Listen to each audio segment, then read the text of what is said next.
Deus é bom, Deus é bom. Quantos têm promessa de Deus aqui? Meu Deus! Meu Deus! Eu creio! Aleluia! Continua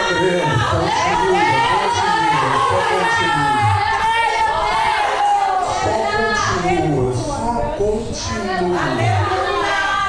Porque Ele está vendo tudo. Os olhos dele são como chama de fogo. Ele contempla o mais íntimo do teu coração nessa noite. Nós podemos sentir a presença do nosso Deus nesse lugar. E o que mais me constrange é que esse Deus tem bênção para as nossas vidas, nos impactando sem nós merecermos coisa. Nós precisamos entender isso. É graça do Senhor para as nossas vidas. Meus irmãos, Romanos capítulo 1.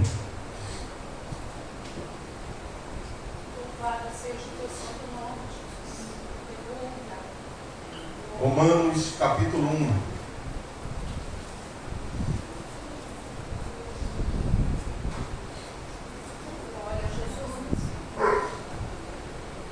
Nós vamos ler o capítulo 1, do versículo 8. Nós vamos ler o capítulo 1, versículo 8. Depois nós vamos para o versículo 18. E vamos ler até o capítulo 2, versículo 3. Romanos, carta do apóstolo Paulo à igreja de Roma, que estava estabelecida em Roma, capítulo 1, versículo 8. E conforme eu for lendo os outros versículos, a gente não vai ler todo o capítulo 1. Quando eu for passar para outro versículo, depois do versículo 8, eu vou dizendo e os irmãos vão me acompanhando. Aliás, eu peço por favor que a Nara coloque na tradução da Viva, por favor. Você, com a sua tradução aí, que provavelmente só a irmã Daniela que deve ter a tradução viva, provavelmente, preste atenção na tela aqui que vai estar a tradução da Viva. Todos nós vamos ler numa tradução só, porque essa tradução ela é muito esclarecedora, ela nos faz entender melhor um pouco o que Paulo está dizendo na carta aos Romanos. Já está estabelecido aí o capítulo 1, versículo 8? Depois do 8 ao 18, até o último versículo do 1, e depois nós vamos ler do 2, do 1 ao 3, tá, Nayara? Por favor, obrigado aí. Versículo 8 diz assim: em primeiro lugar, saibam que por onde quer que eu vá, ouço a respeito de vocês. A fé que vocês têm em Deus está sendo conhecida por todo mundo. Quão grato sou a Deus através de Jesus Cristo por esta notícia tão boa e pelo que diz respeito a cada um de vocês. Versículo 18. Deus, entretanto, mostra do céu a sua ira contra todos os homens pecadores, maldosos, que repelem a verdade em troca da injustiça. Pois a verdade sobre Deus é revelada entre eles, porque Deus a manifestou.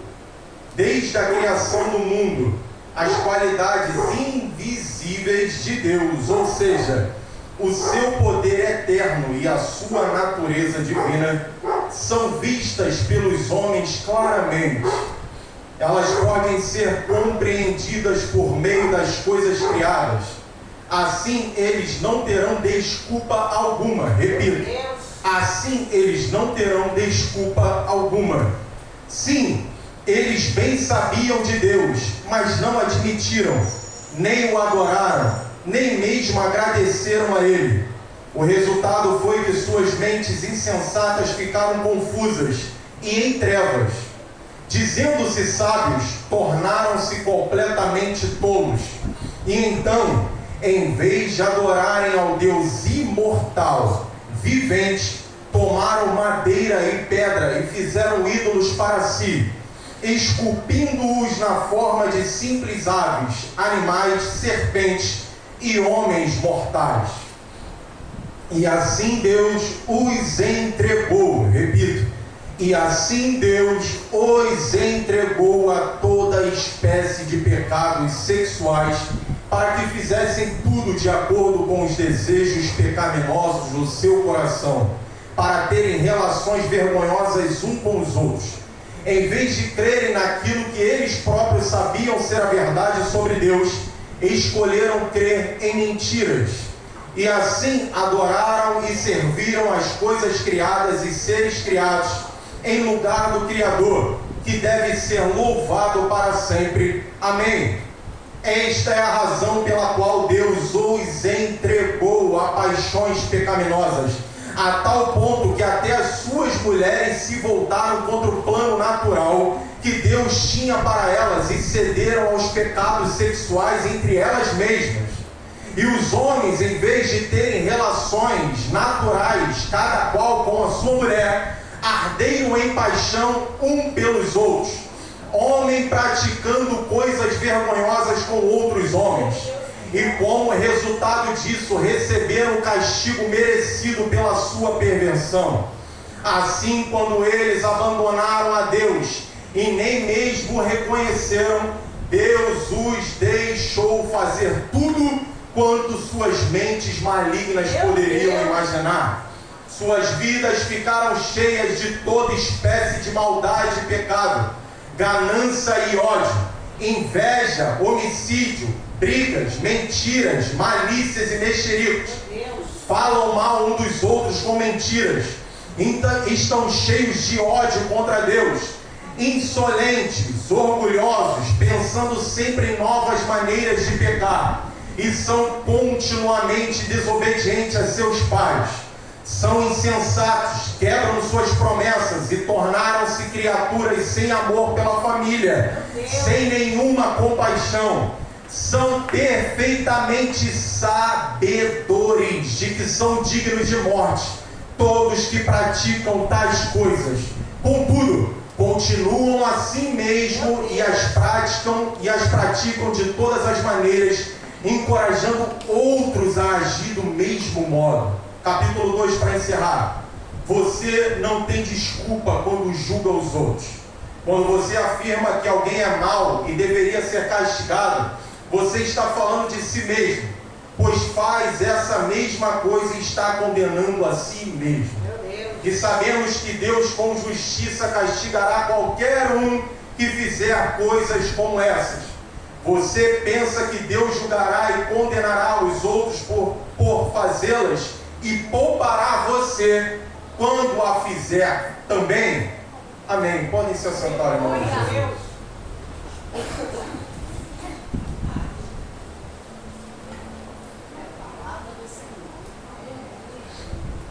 Meus irmãos, quando nós nos atentamos para essa maravilhosa carta que o apóstolo Paulo escreveu à igreja que estava estabelecida em Roma, nós temos uma análise bem profunda aqui de tudo que Paulo escreveu. Romanos, a carta aos Romanos, ela fez com que pessoas na nossa história ocidental fossem impactadas pela leitura que elas fizeram aqui. Uma dessas pessoas se chama, na igreja católica, o Santo Agostinho. Mas todos nós sabemos que ele é o Agostinho de Hipona. Aquele Agostinho que nasceu onde hoje está estabelecida a Argélia. Agostinho foi um grande influenciador para os nossos irmãos reformadores. Não é porque eles pensam em pontos teológicos diferentes de nós, eu não vou chamar eles de meus irmãos, porque o alvo é o mesmo, é Cristo, é a salvação, é a libertação das nossas almas. Esses nossos irmãos reformadores que estão dentro desses, a Igreja Batista, a Igreja Presbiteriana, são os nossos irmãos reformadores que estão estabelecidos no nosso meio, no nosso ocidente. E Agostinho foi grande influenciador em doutrinas para com eles. Agostinho passava por um processo de pecado na sua vida. Agostinho estava vivendo uma vida dupla, pecaminosa, ao mesmo tempo que a sua mãe fazia intercessões pela vida dele. Em certo momento, Agostinho Agostinho de Hipona senta num gramado e uma palavra diz, uma frase diz: pegue e leia, pegue e leia. Ele escuta como se vozes de crianças dizendo: pegue e leia, pegue e leia. Agostinho abre o pergaminho e ele se depara com Romanos, falando sobre orgias, sobre bebedeiras, sobre vida dissoluta. E ali Agostinho entende que era a voz de Deus falando com ele. A partir daquele momento, Agostinho foi impactado pelo Espírito Santo de Deus e foi um grande influenciador no Ocidente. Outra pessoa na nossa história que dá de cara com Romanos se chama Martinho Lutero, um reformador dos séculos passados. A igreja primitiva começa em Atos dos Apóstolos, e nós sabemos que com o decorrer do tempo, a missão romana entra para poder se infiltrar e estabelecer uma nova doutrina naquilo que a igreja já tinha estabelecido lá em Jerusalém. A igreja ela começa em Jerusalém, não em Roma. A igreja ela é estabelecida para viver em fé, não em dogmas, não em indulgências.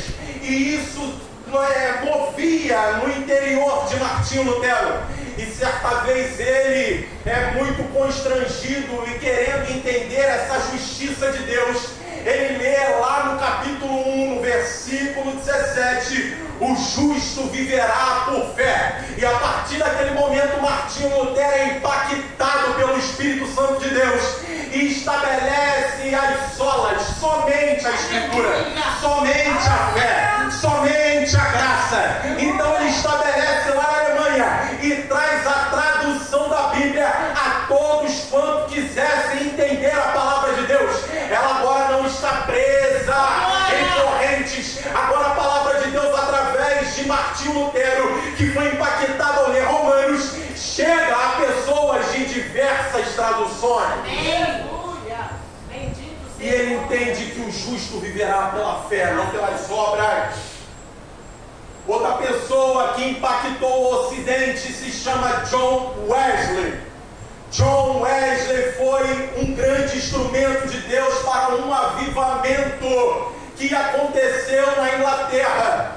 John Wesley também ouviu sobre Romanos, e ao ver e ao ler sobre Romanos foi impactado. E sendo impactado, nós sabemos da história que John Wesley era um homem tremendamente cheio do Espírito Santo de Deus. John Wesley parava nas praças públicas e ao abrir a boca as pessoas choravam querendo o Senhor. John Wesley, ao abrir a boca nas praças da Inglaterra, as pessoas queriam mais de Deus, a tomar conta da Inglaterra e também por outras pessoas cheias do Espírito Santo de Deus, chegando no país de Gales, aonde vidas e milhares de vidas foram impactadas através desse homem também que resolveu ler a carta de Paulo aos Romanos. Isso daqui é uma obra maravilhosa e magnífica que a pastora Cláudia tem o desejo de colocar aqui para que todos nós venhamos aprender mais sobre Romanos. É o desejo dela. Muito bom o desejo. A carta aos Romanos, meus irmãos, ela foi escrita pelo apóstolo Paulo. Todos nós vemos isso nos escritos aqui. Paulo mostra dentro dessa carta aqui a teologia sistemática da salvação. Se você for ler Romanos do início ao fim, você vai ter o tema principal como salvação. Na teologia sistemática, a soteriologia, que fala sobre a doutrina da salvação. Paulo aborda aqui em toda a carta as 5 características da doutrina da salvação. Todos nós, estudiosos da palavra de Deus, sabemos pela teologia sistemática que as 5 características da salvação são regeneração, justificação, santificação, adoção, glorificação. Se você for analisar todos os pontos dessa carta, você vai ver essas 5 características estabelecidas aqui dentro. A regeneração do novo nascimento pelo Espírito Santo de Deus trabalhando na minha vida. A justificação, a justiça de Cristo que nos torna justos. Não a justiça nos condena, mas a justiça dele que nos purifica de todo o pecado. A santificação, que é o processo contínuo, separado do pecado. Eu sou regenerado, eu sou justificado e vou caminhando em santificação na minha caminhada. E nessa caminhada de santificação, eu sou estabelecido como filho de Deus. Eu sou estabelecido como aquele herdeiro da promessa através de Cristo Jesus, que é o primogênito. E o último ponto dessas 5 características é a glorificação. A quando Paulo fala lá nos últimos capítulos da carta aos Romanos, que ele fala: quando chegar o dia que o Senhor botará Satanás debaixo dos seus pés, nós teremos corpos glorificados. Nós estamos nessa peregrinação dentro dessas 5 características para que um dia nós estaremos como Ele é. Aleluia! Saiba que você vai passar por paredes. Saiba que nada vai te deter.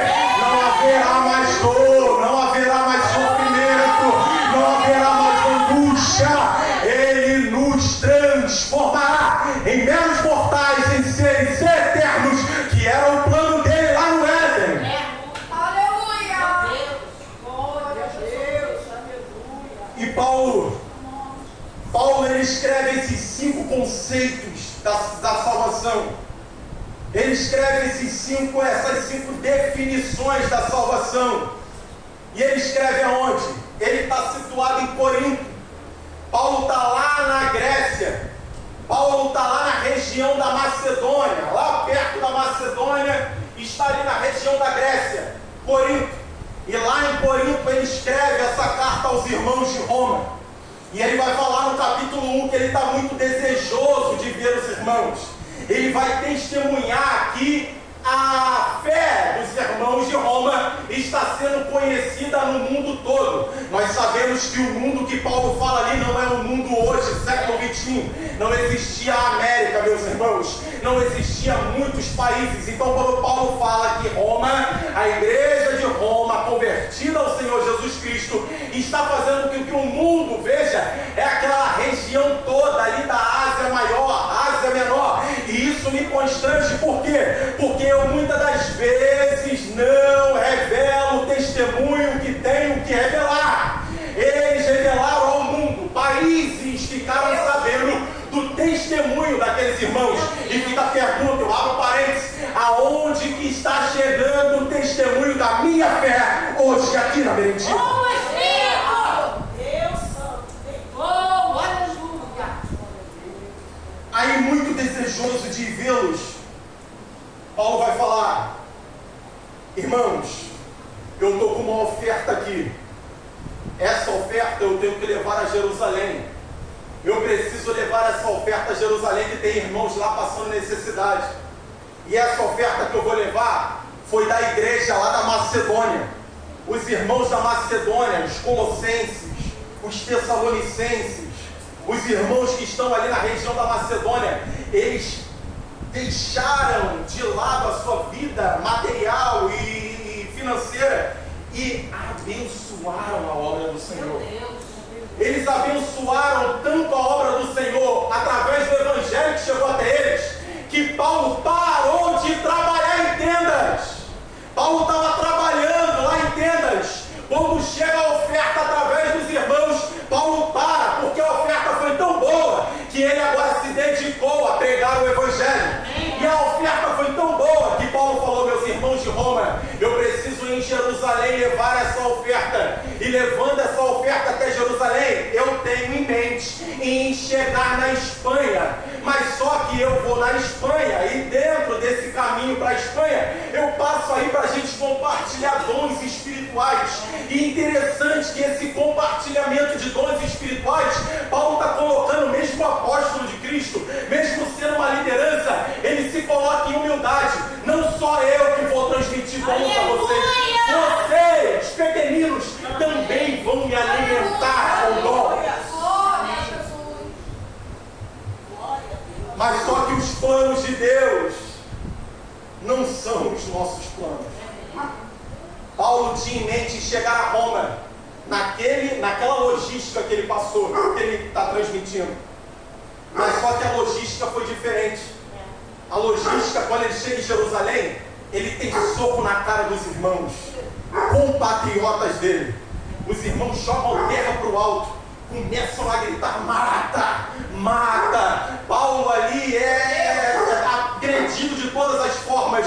Quando vai ser pego, quando é pego pelo exército romano, que Deus está nesse propósito, Deus envia os homens ali para tirar ele, porque senão ele morria. Não era o tempo de Deus Paulo morrer naquele momento. Ele estava sendo agredido, então Roma vai lá e tira ele. Quando ele está para ser subjugado por Roma, ele é mister que vocês condenem um cidadão romano? Também os homens ficam impactados. E Paulo começa a passar pelos processos de julgamento. Nós vemos isso em Atos dos Apóstolos. Dentro desse processo de julgamento, o Senhor fala que ele ia para Roma, mas só que ele não vai mais para Roma dentro da logística da mente dele. Ele vai para Roma agora aprisionado, passa por tempestades, passa por nudez, passa por fome, é picado por serpente, mas Deus está no controle de tudo.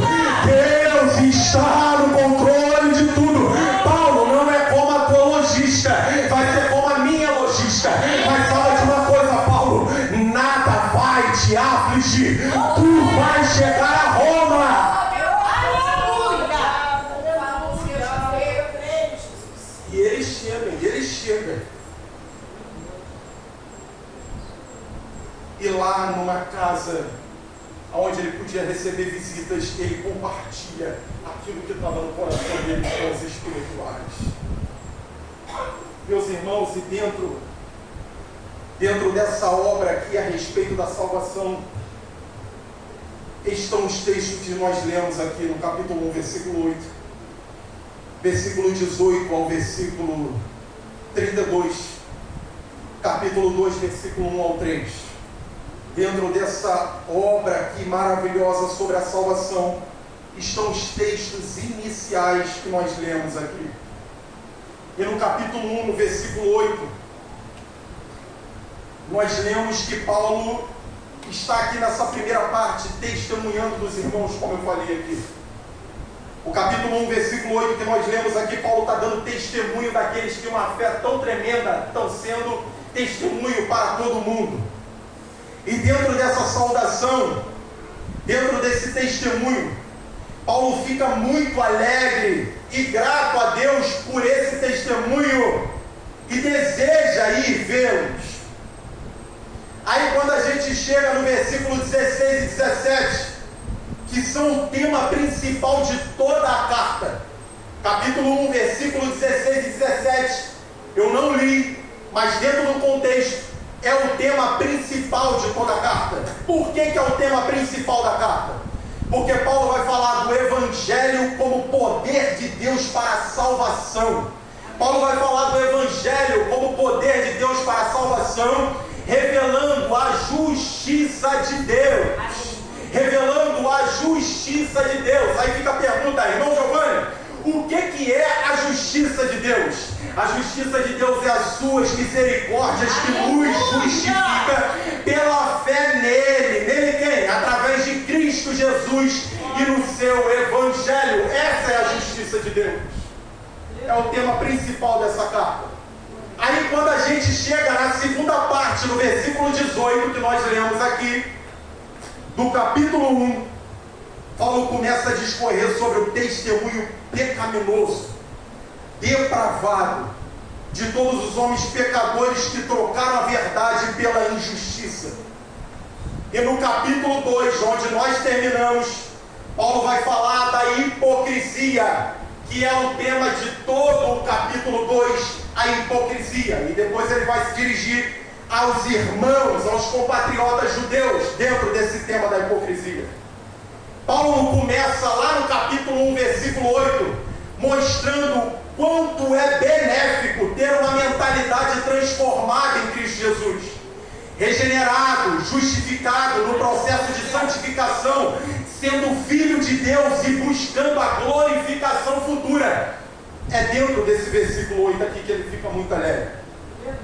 Mas em contrapartida, em oposto ao que ele estava alegre. No versículo 18, na tradução da Bíblia, ele vai falar: Deus, entretanto, Deus, em oposição ao que eu falei anteriormente, mostrará do céu a sua ira contra todos os homens pecadores. Mostrará do céu a sua ira contra todos os homens pecadores, maldosos que repelem a verdade em troca da injustiça. Em contrapartida, Paulo, no capítulo 1, versículo 18 até o capítulo 2, ele vai expressar mentalidades cauterizadas, insensível ao pecado. Ele vai expressar os legalistas com mentes contaminadas e corrompidas, diante de uma alegria por quem está apresentando uma fé genuína. Ele vai apresentar do versículo 18 ao capítulo 2 os cauterizados, aqueles que ficaram insensíveis ao que se chama pecado. E isso é um perigo para as nossas vidas. E isso é um perigo para as nossas vidas.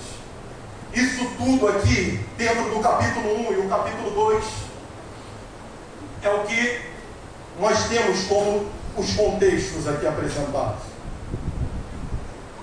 Meus irmãos, e dentro desse contexto, do capítulo 2, versículo 14 e 15, pode colocar aí, Nayara, por favor, na tradução da Bíblia. Capítulo 2, versículo 14 e 15. Já está? Amém? Amém.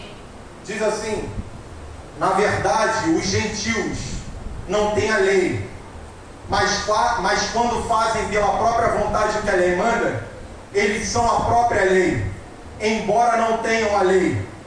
Eles mostram pela sua maneira de agir que no fundo de seus corações sabem fazer a diferença entre o certo e o errado. A lei está escrita dentro deles. A sua própria consciência e os seus pensamentos mostram que isso é verdade, pois às vezes os acusam e às vezes os desculpam. A própria consciência. Pessoas que nunca tiveram a lei, que nunca tiveram leis escritas e estabelecidas por Deus, mas que também passarão pela justa condenação do Senhor. Por que passarão pela justa condenação do Senhor? Porque existe consciência. Porque existe consciência. Paulo disse aqui: a lei está escrita dentro deles, a sua própria consciência e os seus pensamentos mostram que isso é verdade, pois às vezes o acusam e às vezes os desculpam. Aí 3 pontos. A minha consciência me levando a crer no Evangelho de Cristo para a minha salvação me transforma em mentalidade saudável. Aleluia. A descrença tem consequências emocionais, comportamentais e intelectuais. A descrença tem consequências emocionais, comportamentais e intelectuais. Terceiro ponto: a ira de Deus recai sobre pessoas que não desconhecem, mas pela atitude que demonstram em relação ao que sabem. Meu Deus! Vou repetir: a ira de Deus recai sobre pessoas que não desconhecem, mas pela atitude que demonstram em relação ao que já sabem. Aí fica a observação, como leitor desses primeiros capítulos aqui da carta de Paulo aos Romanos, como leitor, fica a observação: se todos os que vieram antes do Evangelho são indesculpáveis, imagina eu que tenho a Bíblia, a Igreja e o Espírito Santo. Vou repetir: se todos que vieram antes do Evangelho são indesculpáveis, vou finalizar. Imagina eu que tenho a Bíblia, que tenho a Igreja e que tenho o Espírito Santo de Deus. Aleluia. Meu Jesus. Aí eu estabeleço mais uma pergunta para a reflexão dos irmãos: por que os que vieram antes do Evangelho são indesculpáveis? Vou repetir: por que os que vieram traficantes do Evangelho, Paulo vai dizer que eles são indesculpáveis. Falei aqui, consciência. Existe um programa estabelecido por Deus em cada ser humano chamado consciência. Todo ser humano, na sua faculdade mental, tem um programa estabelecido lá chamado consciência.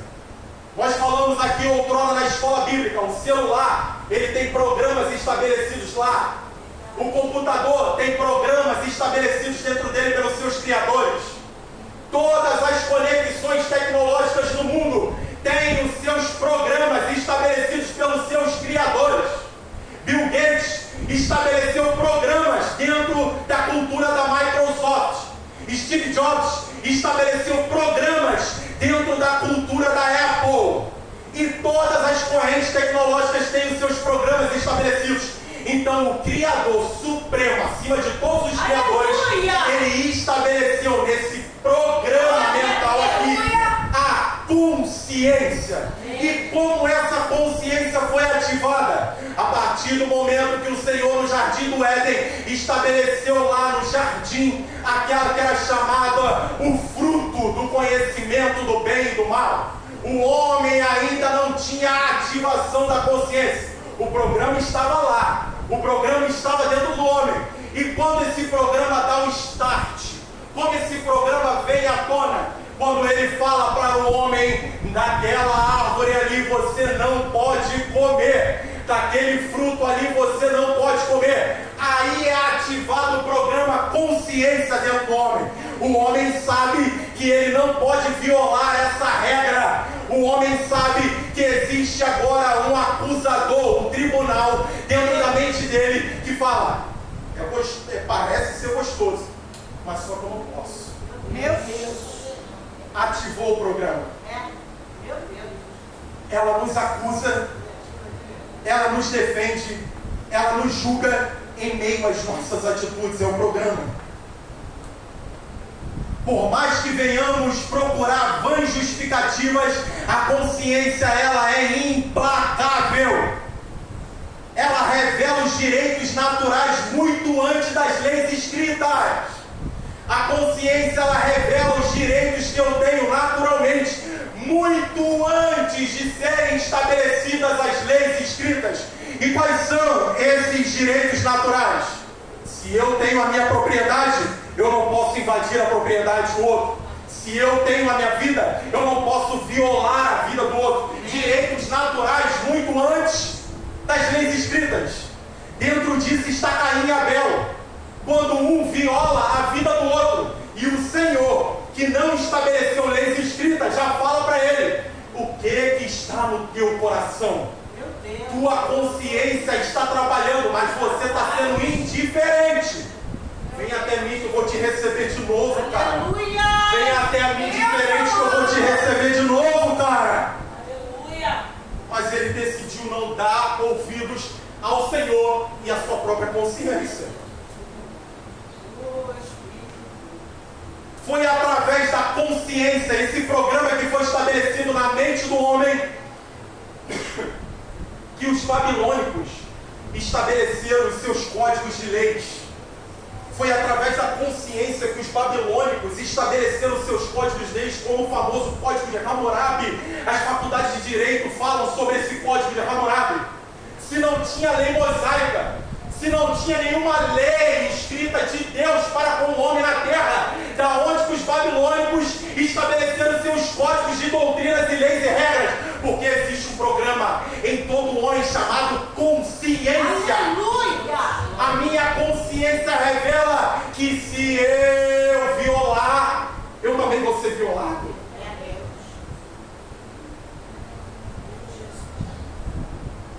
É através da consciência, que Noé foi achado justo diante de Deus, muito antes de leis escritas, eu repito. Foi através da consciência de Noé que ele foi achado justo diante de Deus, muito antes das leis escritas. Todos nós conhecemos a história. Noé, com a atitude correta dele, ele condena todo mundo.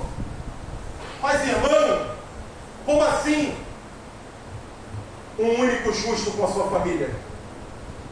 Tinha lei para Noé? Tinha alguma escrita para Noé obedecer a Deus? A consciência de Noé gritava todos os dias: existe um Criador que eu devo honra a Ele. Existe um Criador que eu tenho que me render a Ele. E automaticamente a sua consciência, que gritava na mente dele, na faculdade mental dele, no programa que foi estabelecido no homem lá no Éden, ele continuou íntegro e reto, andando na terra. E isso agradou a Deus. Noé, você é único. Através de você eu vou reestruturar a humanidade. Através da tua integridade, por fé, não por regras. Eu te coloco como um homem que vai ser salvo com a sua família, e a humanidade vai ser reestabelecida através da tua vida. Consciência, não tinha regra escrita. Foi através da consciência que Abraão creu, mesmo não sabendo para onde ia, creu em sacrificar seu próprio filho e dizimou, Meu Deus! antes das leis escritas. Tinha alguma lei escrita para Abraão olhar lá no parágrafo 5º, parágrafo 6º, eu preciso ouvir uma voz diferente? Não tinha. Lá no parágrafo 10º, Abraão, eu preciso caminhar por uma voz que vai me falar do nada. Não tinha. Ele simplesmente ouviu, e quando ouviu falou: isso é diferente do que eu já falou. Meu pai falou comigo, minha mãe falava comigo, meus filhos falam comigo, mas essa voz é diferente. Oh, aleluia! Ele até fabricava os ídolos para o seu pai. Os ídolos caíam, quebravam a cabeça, e Abraão olhava assim: meu Deus, isso não pode ser meu Deus. Meu Deus, isso daí se quebra, como isso vai ser meu Deus? Através desse pensamento, Deus se agradou, olhou dos altos céus e falou: é esse aí que eu vou usar. É esse aí que vai ser o caminho. É esse aí que eu vou estabelecer uma nova nação. Por quê? Porque resolveu acreditar naquilo que é invisível, mas é real. Consciência. Meu Deus! Foi através do trabalho da consciência que Enoque foi arrebatado. Interessante que lá nos Heróis da Fé em Hebreus, vai dizer o autor aos Hebreus: recebeu o testemunho do que tinha agradado a Deus.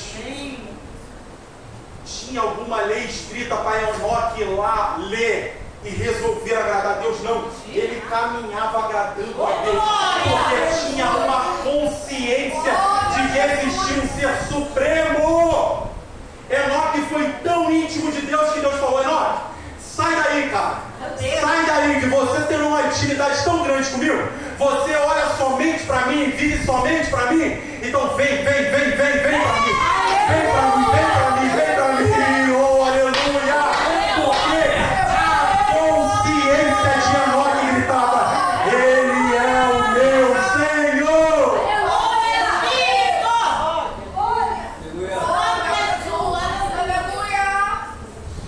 Não tinha lei.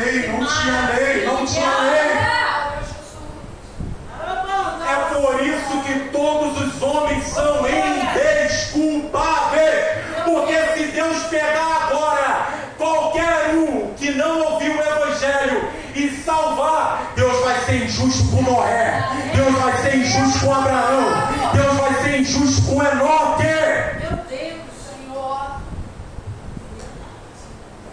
Meu Deus! Então todos os homens são indesculpáveis. Aleluia! Se eles, sem lei, conseguiram, e eu faço mais uma pergunta: por que nós não conseguimos? Eu vou repetir: se eles, sem Bíblia, sem igreja, sem Espírito Santo, agindo como agem na terceira dispensação a qual nós estamos inseridos, sabemos que no Antigo Testamento o Espírito Santo vinha e voltava. A dispensação ali era do Pai. Eles conseguiram ir até o final. Por que eu tenho igreja, tenho Bíblia, tenho Espírito Santo e falo que não consigo? Meu Deus! Jesus! Aleluia! Espírito de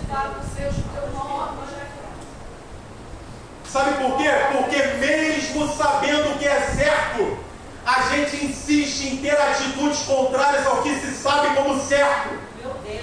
Mesmo sabendo o que é certo, a gente insiste em ter atitudes contrárias ao que se sabe do que é certo. É Bíblia toda a liturgia do Ministério Geral de Adoradores, terça, sexta e domingo. Mas mesmo assim eu quero desobedecer. É Bíblia na terça-feira, é Bíblia na sexta, é Bíblia no domingo, mas mesmo assim eu quero seguir meu coração que é enganoso. É Bíblia na terça, é Bíblia na sexta, é Bíblia no domingo, mas eu vou fazer segundo a minha vontade. É por isso que a gente não consegue.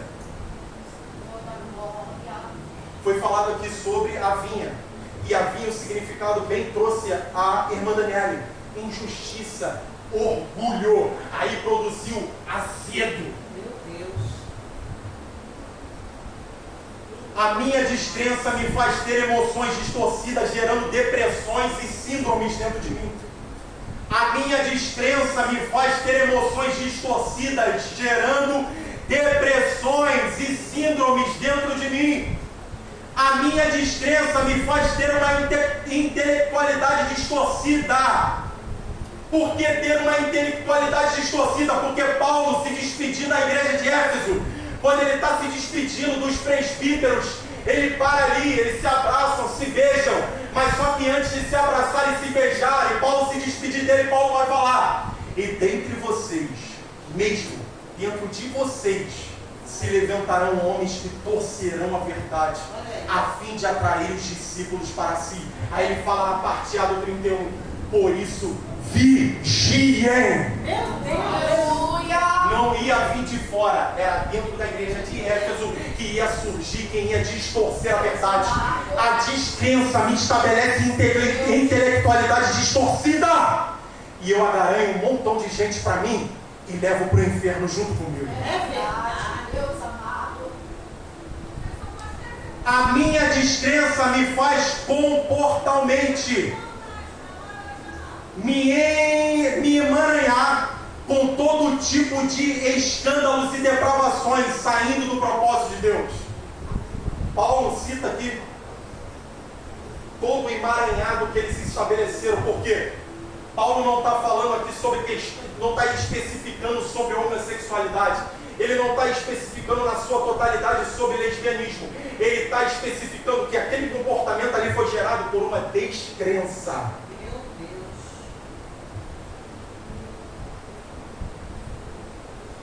E no capítulo 2 nós vamos ver: a minha crença errada me condiciona a um legalista, praticando o mesmo erro dos que estão cauterizados. A minha crença errada me condiciona a um legalista, praticando o mesmo erro dos que estão com a mente cauterizadas. Paulo falando para Tito, o pastor Tito, ele vai falar dos da circuncisão, que estavam entre os irmãos, pareciam até falar a verdade, mas não falavam a verdade. O legalismo falava mais alto e eles agaranhavam um monte de pessoas, até desvirtuando a mente das pessoas, falando que vocês têm que se circuncidar, vocês têm que cumprir as obrigações judaicas, e Paulo ficava entristecido com aquilo.